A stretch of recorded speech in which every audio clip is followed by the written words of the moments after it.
And let's go to the story now. Cricket South Africa has published the report compiled by the Social Justice and Nation Building Ombudsman Advocate Dumisa Ntsebeza following the hearings that took place this year. The hearings focused on the causes, nature and extent of racial discrimination and lack of transformation in all cricket structures since unification 30 years ago.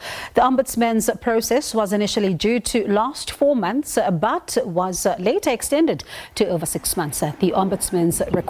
While the report commends CSA's efforts to address the injustices of the past, it highlights that much still needs to be done. Advocate Ntsebeza also raised concerns over an exclusionary culture in certain incidents in the past when it came to the selection of black players. Furthermore, the Ombudsman found that the appointments of Graham Smith and Mark Boucher as Director of Cricket and Head Coach respectively were flawed from a procedural perspective. Cricket South Africa also confirmed that although the report is titled an interim report, the Ombudsman had now discharged his mandate and no further report is expected. CSA Chairman Lawson Naidu said the cricket body is looking forward to engaging the report and its recommendations. As promised then, let's get you more reaction to the decision by the High Court in Pretoria to have former President Jacob Zuma sent back to prison. Let's speak now to Nkosentsha Shezi, who's a radical economic transformation champion and a staunch supporter of the former president. Mr. Shezi, good evening to you and thank you so much for your time this afternoon. Your reaction to the ruling? Good evening to you and your viewers. Look, we have been outraged and saddened by the manner in which our court has missed an opportunity to cleanse itself of a perceived bias against President Jacob Zuma. We are also lamenting the fact that, a racist organization such as AfriForum, an organization which will only talk on matters that are against our freedom fighters, would say nothing about de Klerk and all the other racist irrelevance of apartheid, but will pursue President Jacob Zuma even beyond his term in office and beyond his age, into his retirement age. And our court system bowing down to such pressures. And we are calling upon all men and women who love our country to say, now it is the time that we must stand up and defend our courts that are perceived to be captured, that are perceived to be controlled and manipulated by foreign influences. Who are you defending the courts from? And I'm going to ask you in just a moment to tell us how you call on them to defend the courts. But let's talk about the defense. Who are you saying the courts must be defended against? You're talking about foreign elements. Who are these? Look, it has been proven in a number of times when it comes to President Jacob Zuma that there is a deviation from what is known to be law. There is a law for every citizen in this country, and then there is a Zuma law, and that must stop. And, I so wish that the bank statements of CR17 camp with allegations of corruption and some money laundering, and I want to see that document unsealed because I believe it will help us to really understand if indeed there are judges who have received bribes and if there are any other entities that have received bribes, which renders our justice system to be perceived to be biased and to be perceived to be captured. In fact, let me go on to say it is worrisome when the NPA employees would resign from the NPA and go straight to join the AfriForum, and therefore the AfriForum looks as if is a retirement package for all the presiding judges. And I want to believe that whenever one has to make a ruling against NPA, would also have to consider his future ambitions. And I'm saying that maybe we need to do something about that, make sure that whomsoever has been in the NPA is not allowed to go join that organization because it renders our justice system very much questionable. I suppose you're talking about Advocate Gerinel in this particular point, but let's move on.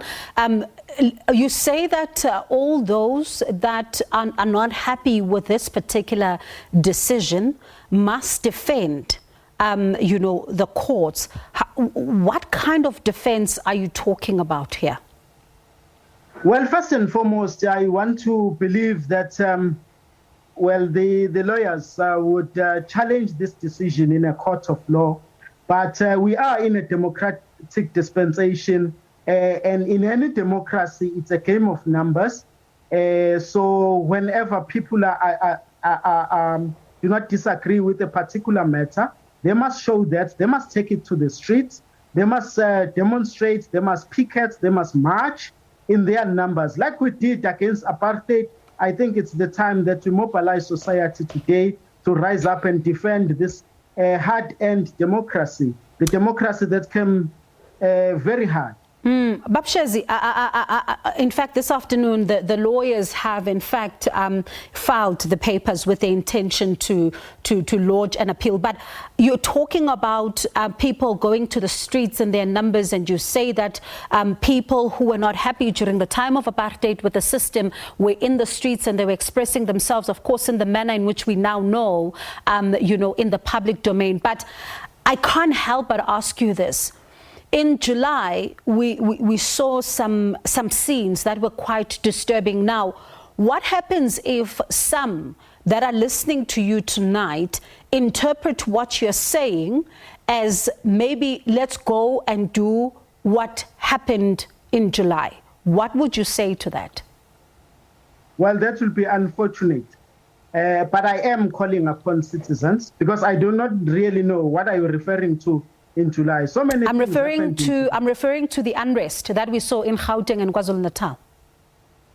Oh, you mean like the racist Phoenix Indians killing our people? Yes, I mean that. I mean the looting. I mean everything that we saw. Let me send a strong warning to those racist Indians. Should you shoot our brothers this time, we shall make sure that we defend them. Never think about that. I'm calling upon the masses of our people to stand up and defend democracy in a democratic manner within the ambit of the law.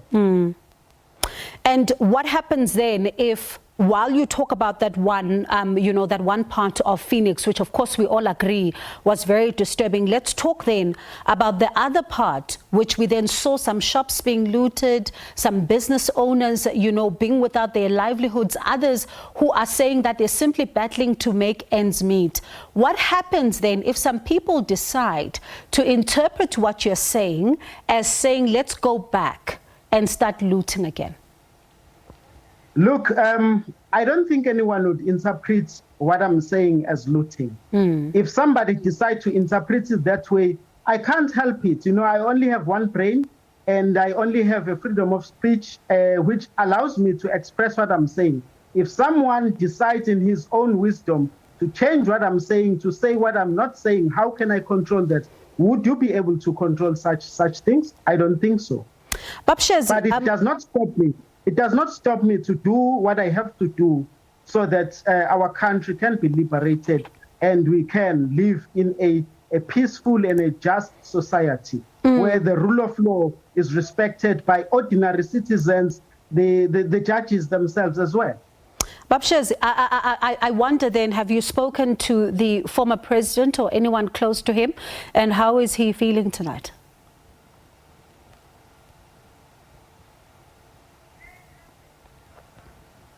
It seems like we lost sound, we lost audio there to Nkosentsha Shezi, who is, of course, with the radical economic transformation. He is a champion there, and he was, of course, just answering the question there, the last question, as we were trying to find out from him on whether or not he's spoken to the former president. Shezi, I understand that you are back now. We lost your audio just a little, for a bit when you were trying to answer the question. I wonder if you've spoken to the former president or anyone close to him. How is he doing? Well, I am not at liberty to talk about his health at this moment. I can say that as part of the people who support President Jacob Zuma, we pray, we hope that he recovers speedily and we pray for his success in whatever that he does. We love him so much. And on behalf of the masses of this country, I want to convey that love that people have for President Jacob Zuma. In fact, I don't wish us to go back to July. The mood of the country was so sour. And even your political analysts, they said wrong things. They said people will not do anything if we arrest President Jacob Zuma. And that proved to be a lie. And I am sending a very strong warning to whomsoever that think arresting President Jacob Zuma will benefit anyone. That let us try and build our country. Let's forget about chasing President Jacob Zuma. There is so many corruption in this country. There are leaders in this country who have squandered billions and billions of rands. Let's chase them. Let's look at how this country is governed and forget about President Jacob Zuma. Shezi, thank you so much for your time this evening. That was Nkosentsha Shezi. He is the radical economic transformation champion and a staunch supporter of the former president. In just a moment, we'll bring you an interview that looks at a fishing community along the Wild Coast that is quite upset about the decision by Shell there to conduct that survey.